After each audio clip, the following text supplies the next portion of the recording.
Hello, my name is Rico. At last ESA Winter, I ran Crash Bandicoot 3, and now I am running something completely different. This is Jet Moto 2 Championship Edition. It is a pretty obscure PS1 racing game. So yeah, let's just get into it. The character I'm going to be playing as is the Max. This is actually a very recent development, about a few weeks, and you are not hallucinating. He is sponsored by Mountain Dew. Alright, so this is going to be full season, which is just the 10 primary tracks in Jet Moto 2, all in order.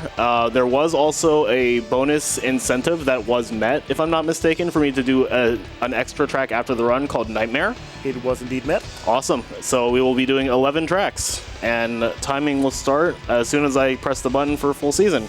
Alright, 3, 2, 1, go. Alright, so coming up is the first track, Gorge, and you can see immediately that this is not a normal racing game. This is a very, okay, I wiped out immediately. This is a very futuresque racing game where you race on these hover bikes and you have, absolute control with them. Every single button on the PlayStation 1 controller is used, every D-pad button, all the face buttons, the shoulder buttons, just the works. So a lot of the times I'm going to be pressing the triangle button to get a little short turbo boost. I can turbo as long as that yellow gauge in the speedometer still has any meter in it, and it refills every lap. I mostly use it just to get to my top speed really quickly. In this version of the game, the speed has been ramped up dramatically, so I don't really need the turbo that much unless I'm just trying to get back to my top speed. So I do want to explain what makes this the Championship Edition, because if anybody had this game as a kid, they probably don't know what the Championship Edition is. It's actually the greatest hits version of the game, and it runs completely different from the Black Label release by complete accident.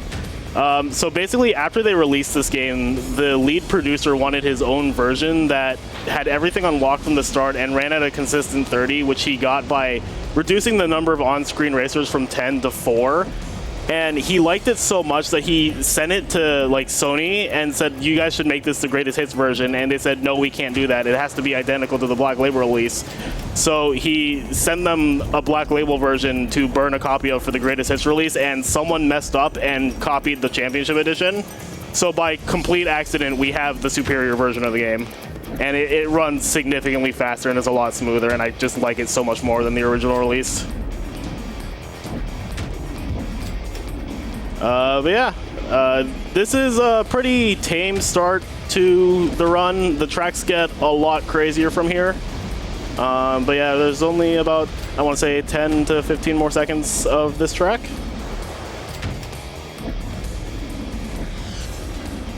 I'll be doing a lot of sharp turning, which you do by pressing L1 or R1. It's very good for making these turns, and how sharply and quickly you can turn depends on your weight. The Max is on the lighter side, so he can turn pretty quickly at the cost of being wiped out a lot easier, as we saw at the beginning of the race.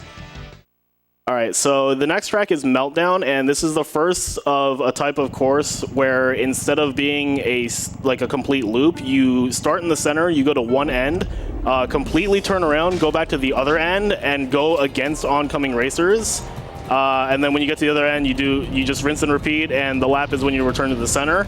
The in-game term for these types of courses is suicide track. It is not a term that I think has aged particularly well, so it is the only time you're going to hear me say it. But yeah, so these tracks, there's 3 of them in the run. They add an extra challenge where, along with just any obstacles on the course, I also have to deal with racers who are driving at me. And that will be not too relevant in this track, but it will be super relevant in the other 2. But this is also the shortest track in the run, so this will go by pretty quickly. And this is also where you see the track themes start to be very unique.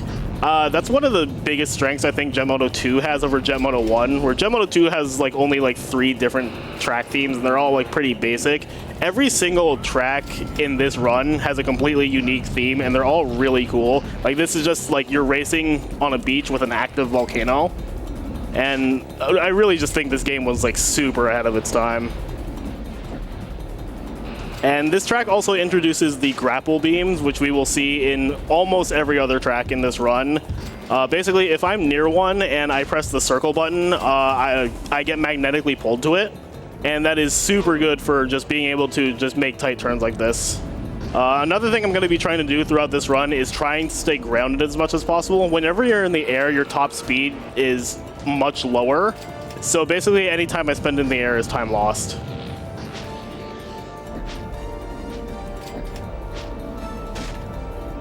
These checkpoints that I'm passing are important for a lot of things. For one, like they save my progress if I end up off the track. But also you actually have to pass everyone in order to complete a lap. Like I can't skip any checkpoints. But yeah, that was Meltdown. So we will be going immediately into the next track.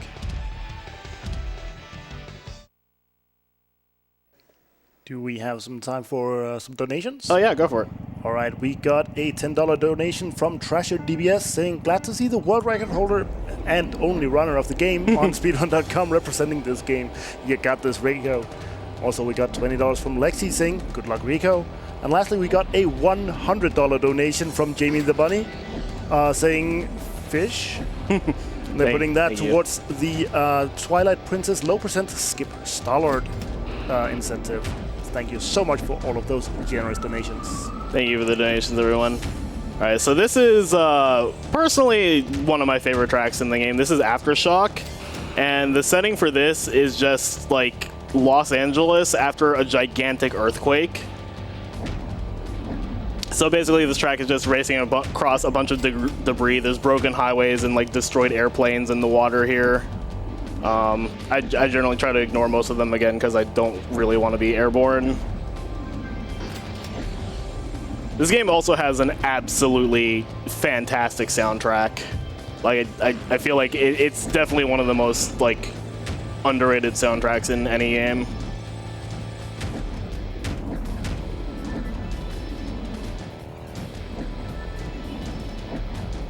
We'll be using this grapple here. And then you can roll your character with L2 and R2, and I use that to kind of just go under these inclines because if your physical racer hits anything, it doesn't really matter with how much speed you hit it, you will wipe out. Whereas like if the bike hits anything, it has to hit it with like significant impact for you to wipe out.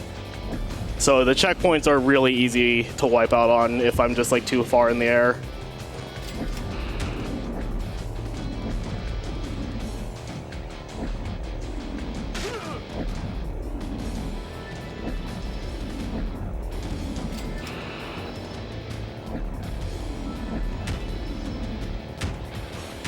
Alright, and we're coming up to the end of this track.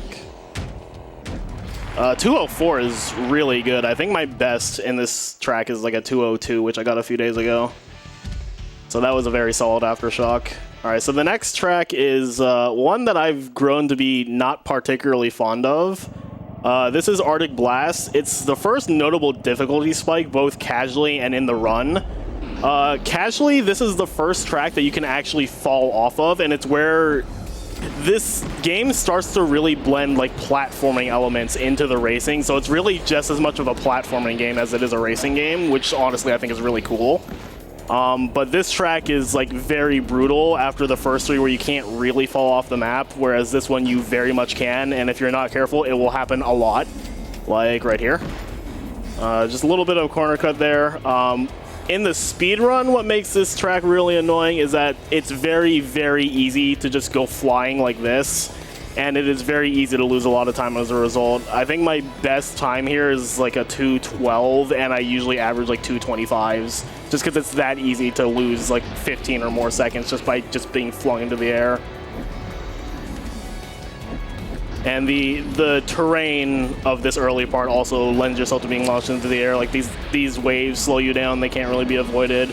This sharp turn can cause a wipeout, and then like these like ice patches are just constantly just launching you into the air. Also, every time I hit like the edge of a track boundary just flashes on the screen. You should get used to seeing that a lot. It's actually become a bit of an inside joke in my stream whenever I run this game, is just people just spamming track boundary. Alright, this second lap's been pretty alright. If the third lap goes well, this might actually be a pretty solid Arctic Blast.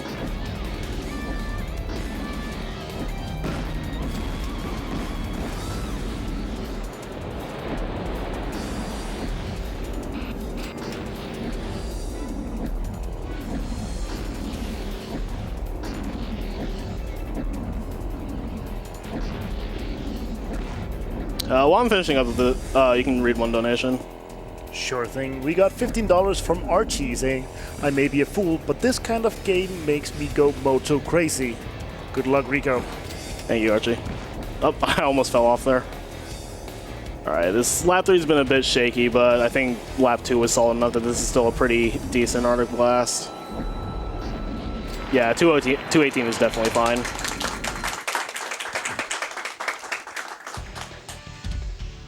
Alright, so the next track is Hot Shot. I don't remember who was telling me this. It was earlier in the week. They were saying that just from watching the game, this is their favorite just visually, and honestly, I have to agree. This track is just pretty gorgeous.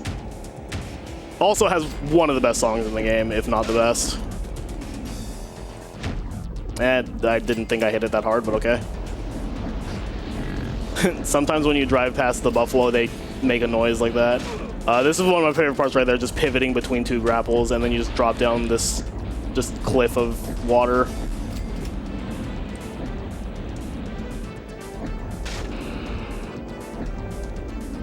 And then trying to stay grounded by braking by going up this hill. It's very easy to go flying in this game if you're not careful. A little shocked that didn't work. So this section of the track is actually a very big reason as to why I started using the max in runs. So when I started running this game, the character I was told that is generally considered like optimal across all tracks, and is the optimal character in vanilla Jet Moto 2 is Vampira, who's Racer 6. So basically, as far as stats go in this game, there's weight, top speed, and acceleration. And weight does two things. For one, it makes it you can't go flying as easily, but it also makes it so that it is much harder to turn if you have higher weight. And then top speed and acceleration are pretty explanatory. So Vampira has like a decent enough weight where she turns well and also doesn't like go flying as much, and then her top speed is pretty solid and her acceleration is all right. But I was finding that in this version of the game, playing as the max, giving up a bit of the top speed to have like lower weight, so better handling, and then also much better acceleration, I think is helping a lot, because in the championship edition of this game, you go really fast anyway, so sometimes that top speed is really not that useful. Case in point, the default character with the highest top speed is Racer 10 Bomber, and her weight is so heavy, like she's the heaviest racer in the game, that it's like not even worth like having the top speed because her acceleration is also terrible. So I think like finding the perfect balance of every stat is most important, and the max is just even across the board for the most part. Also, he's sponsored by Mountain Dew, so that was just like a bonus. But yeah, these turns are like so much easier to make with the max, just because he turns like way better than Vampira does. All right, yeah, that was Hot Shot.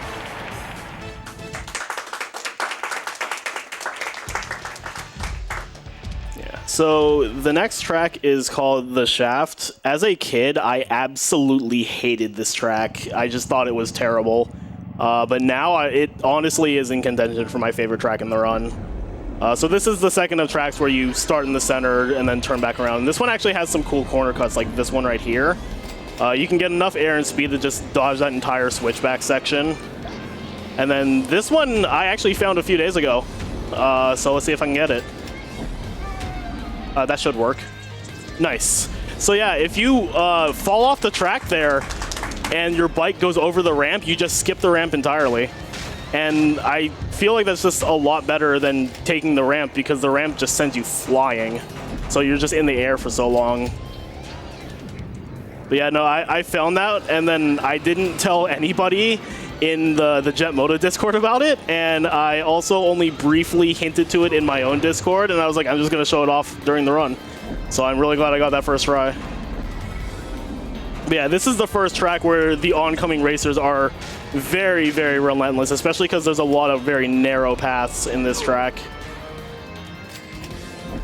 All right, I'll see if I can get this corner cut again. Very nice. That one was a little sketch. If I was just like a little bit slower, I wouldn't have made it. All right, we'll go for this again. That should also work. Yeah, usually as long as the bike goes over the wall, it works. There's been some times where it has done that and still hasn't worked, but for the most part, that's usually a good visual indicator. I braked a little bit there just to stop me from going flying off the track.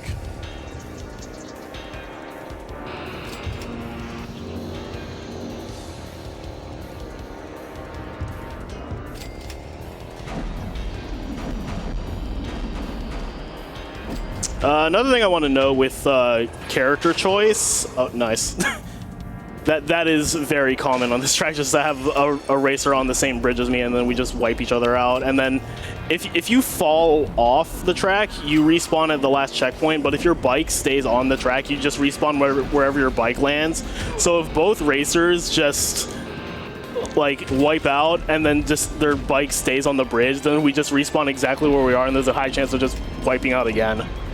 But yeah, another thing with character choice is that there is one unlockable character in this game named Enigma, and they are far and away the best character in the game. They have top speed, top acceleration, and like decent weight, so they turn really well. And they're just in their own separate category just because there would be no question that they're the best character for runs if they were with everybody else. And also just they're so ludicrously hard to control because of how fast they go that I think the run's more interesting without them. The swag finish. You can wipe out and your bike just crosses the finish line. All right, so that was, I think that was track 6. So this is track 7. This is Rollerside. This is the last of the tracks where you go to one end and to the other. This is personally my favorite track in the run, just because aesthetically and just like actually playing the track is so cool. So this is just a giant roller coaster in a circus, and in order to not go flying, they actually put grappling bars underneath the track, so that's how you just stay grounded the whole time. I did not hit that checkpoint. That is surprising. All right, there we go. All right, while I'm going to the other side of the track, you can read a couple donations. Sure thing. We got $15 from Oski saying, sending love from the Jet Moto Central crew. And we also have $10 from Little Big Hams. And too bad the Max isn't sponsored by Dr. Pepper. Good luck on the Jet Moto 2 CE Run Rico. And with those donations, I just want to say that here on Stream 2, we've managed to raise over $10,000, which is absolutely amazing. That is awesome. Thank you for the donations, everyone. Yeah. Thank you so much, everybody. Keep them coming. They go towards an amazing cause, which is, of course, the Alzheimer Fund. Yeah, so I hit the wall on this corkscrew, and sometimes when you do that, you just, like, fall to your doom like that. But yeah, regarding the donation message that Ham said, I am very notoriously obsessed with Dr. Pepper, and it's very much a meme in my stream. Alright. This is being a bit rough. This is the first track that the game classifies as hard. So they use like symbols to denote that. The first 3 tracks are like green circles, which is easy. The next 3 are like blue squares, which is medium. And then this is the first that's a black diamond, which is hard. Yeah. One thing of note with this end section here is that you're supposed to like go around this roundabout, but it's a really big one, so you can just brake at this checkpoint and just turn around, and it's just a little bit faster than just going the whole way, and it's a lot easier as well. All right, and then one more lap.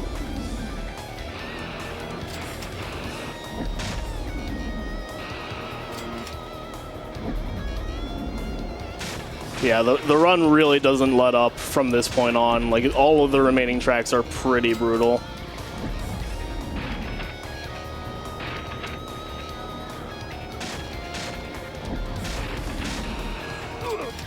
Yeah, that hill is actually very hard to like stay grounded on. Even with, I hit the grapple about as early as I could and I still got airtime. This hill though is like very easy.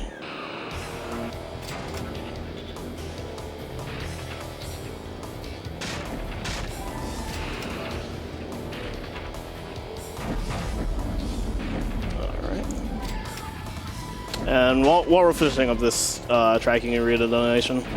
Sure thing. We do have a $20 donation from outside, I assume. With no comment, but putting those money towards the Legend of Zelda Twilight Princess low percent skip Stallard incentive, which is definitely something you would want to see because it is absolutely amazing. Super hard, but yeah, let's get that incentive met. Yeah, so this track is Kamikaze. This track is very, very hard.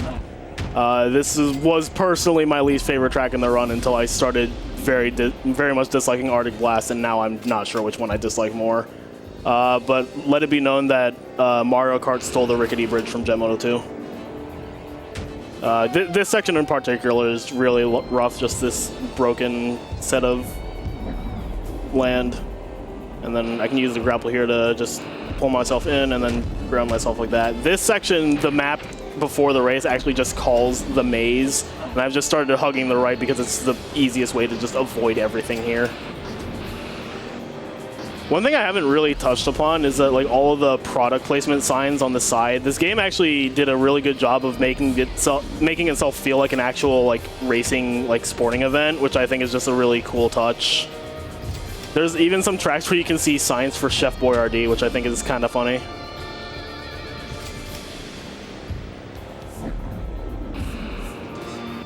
Let's go here. Yeah, if I get a turbo off of there, I can kind of cut that corner there. We'll just, again, be hugging the side here.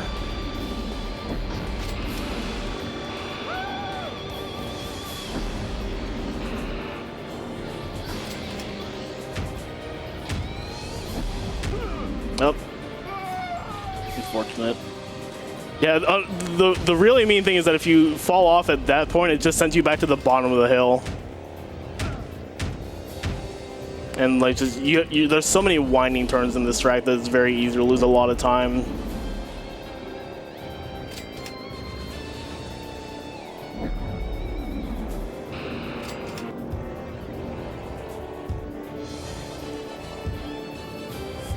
All right, took that a little safe.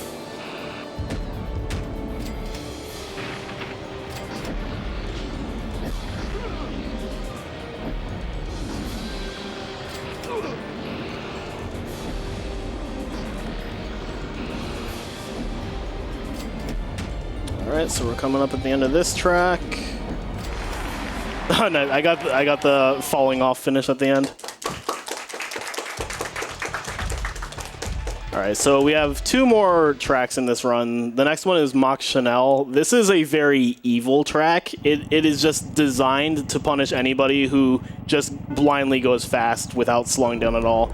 So I'm just going to slow down immediately right here, and you can see how like everybody just like falls off at the start, except for that guy.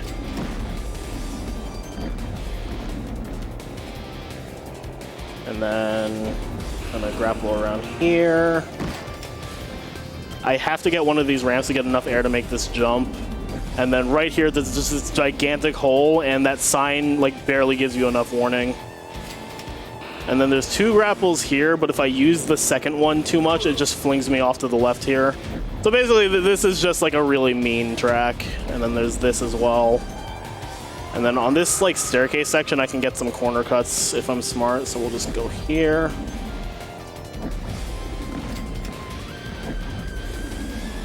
And we can get another one right here.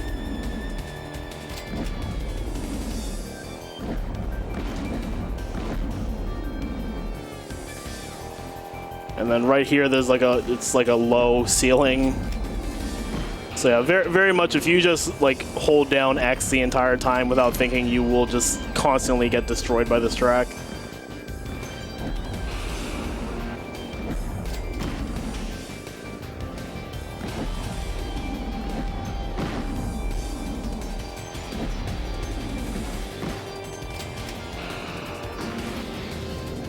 Let's start there. This section in particular is really punishing because if you just like fall off at the wrong spot, it sends you back to like right before that tunnel.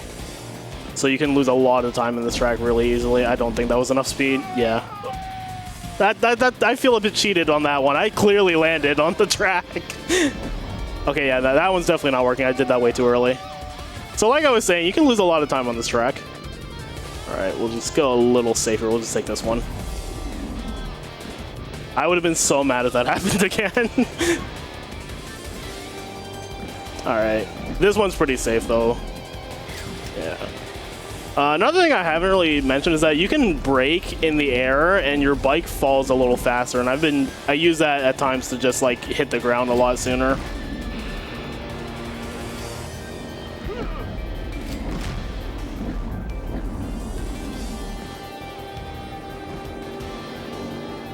All right. Oh, I don't even know what happened there. Sometimes the I don't even what. Sometimes the geometry just like okay, we're gonna go like as slow as humanly possible. All right, we did it. we do not have the luxury of Mario Kart where if I'm last place, the race finishes for me. I have to finish this race. So that was very strange. I have never seen that, and it happened like what, 3 times. That's not even like a really awkward part of the track. That's like pretty normal. I have no idea what was happening there. But yeah, while I'm finishing up this track, we can read a donation. Sure thing. We got $10 from Jet Moto saying, "Hey son, hey son, glad to see you stuck to your dreams of racing. And I'm glad to see you in the big leagues. Be sure to keep those tracks in their boundaries, all right?" I was really hoping it was going to be Jet Moto. Thank you for the donation. All right, I'm going to try and get another swag finish here. This one I think might actually be optimal. Yeah, there we go. Because I can just turbo off that ramp and the bike will take me there. All right, so we have one more track in this run. This is Nebulous. It is by far the hardest track in the game. I will let the map speak for itself, and then I will let the track speak for itself. A bit of a warning for about 15 to 20 seconds into this run. If you are sensitive to flashing lights, you might want to look away. But yeah, this seems like a pretty peaceful map, right? Like, it's a bit like chaotic in the way it twists and turns, but it can't be that bad, surely.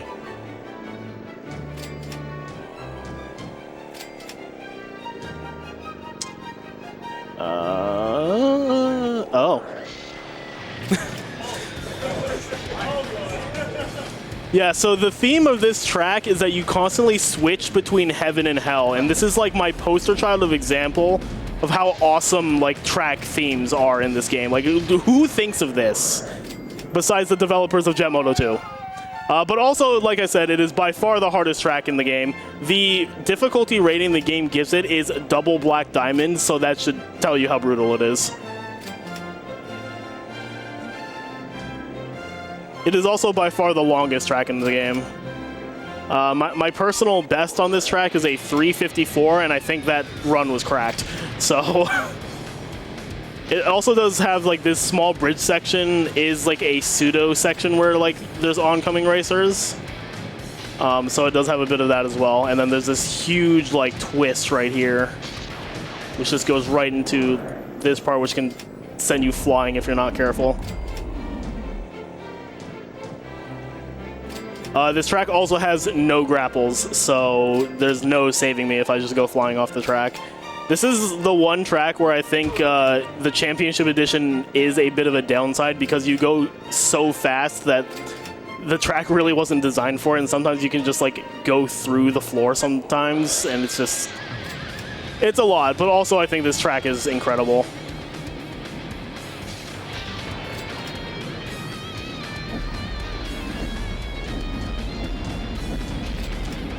I'm going to try and not fall off here this time. There we go.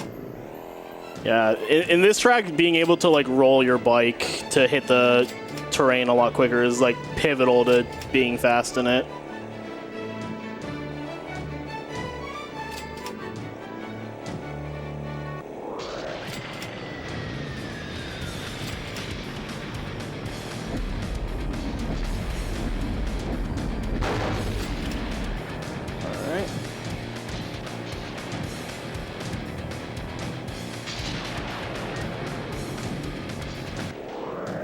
So we got one more lap after this. Laps are about 1:20 long if they go well, and then timing will end as soon as I cross the finish line.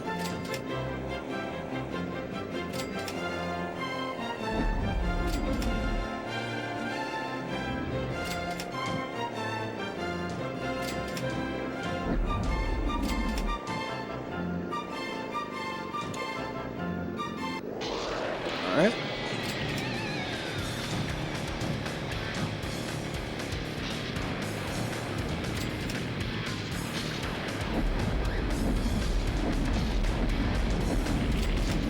I think one of the other racers might have just fallen off there. I couldn't tell, but I thought I saw something. It's actually really funny if like a racer falls off while you're next to them, because you actually hear them like scream as they fall off. So you just sometimes you're like, ah! All right, so, oh, yep, that guy wiped out. All right, so we just got this bridge section and the spiral, and then the track and the run will be done.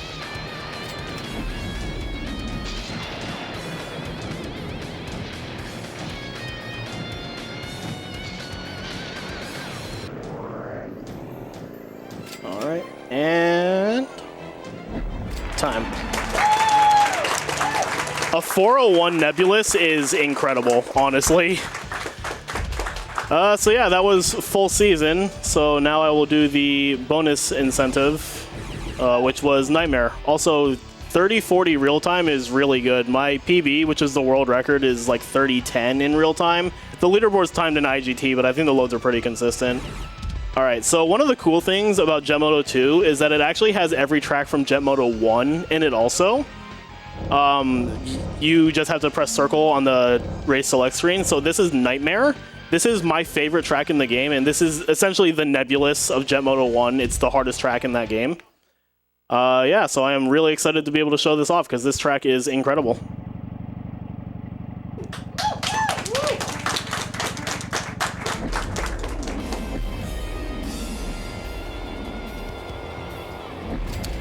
I'm going to try really hard to not fall off because on this track, there's something I like to call the fall of shame. If you fall off, it will not bring you back to the track until you hit the city line below, and it takes like 10 seconds. Also, shout outs to that sign saying Nosy TV. And the giant Mountain Dew sign right there.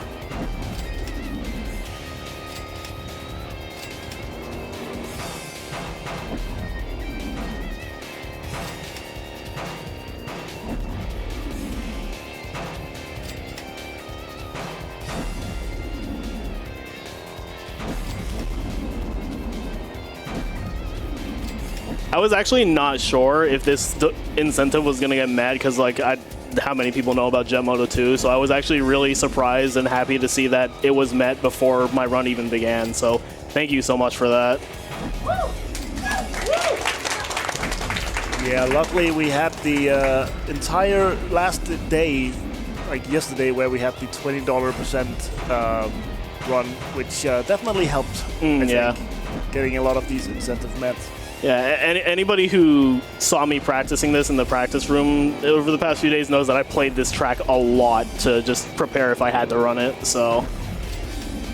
I can definitely confirm that. It's just a really fun track also. I have no problem just grinding this one.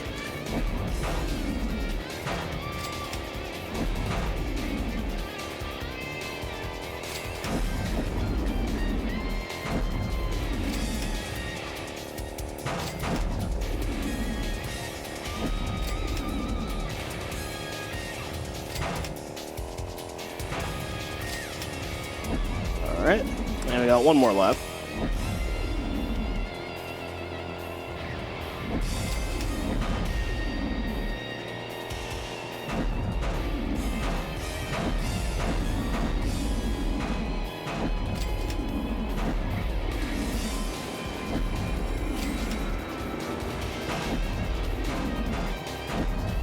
I didn't think I was going to catch up with them this early.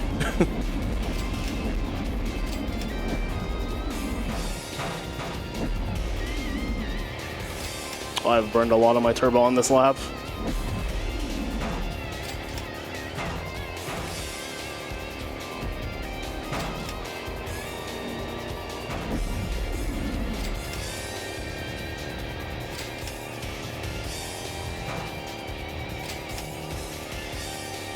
Time is coming up at the end of this lap. And that was Nightmare. And that was Jet Moto 2 Championship Edition. Thank you to ESA for letting me run this and letting me run at 2 ESAs back-to-back. It has been awesome being here for a second time. Shout-outs to my stream community. You guys are awesome. You're the reason I do this. Shout-outs to the entire PlayStation Nation behind me. Like the amount of support the entire PlayStation scene gives each other is just incredible.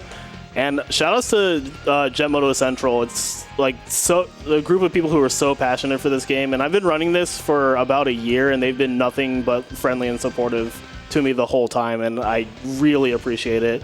If you guys want to like check this game out or any of the other Jet Moto games, the Discord for Jet Moto Central can be found on speedrun.com under this game, Jet Moto 2 Championship Edition.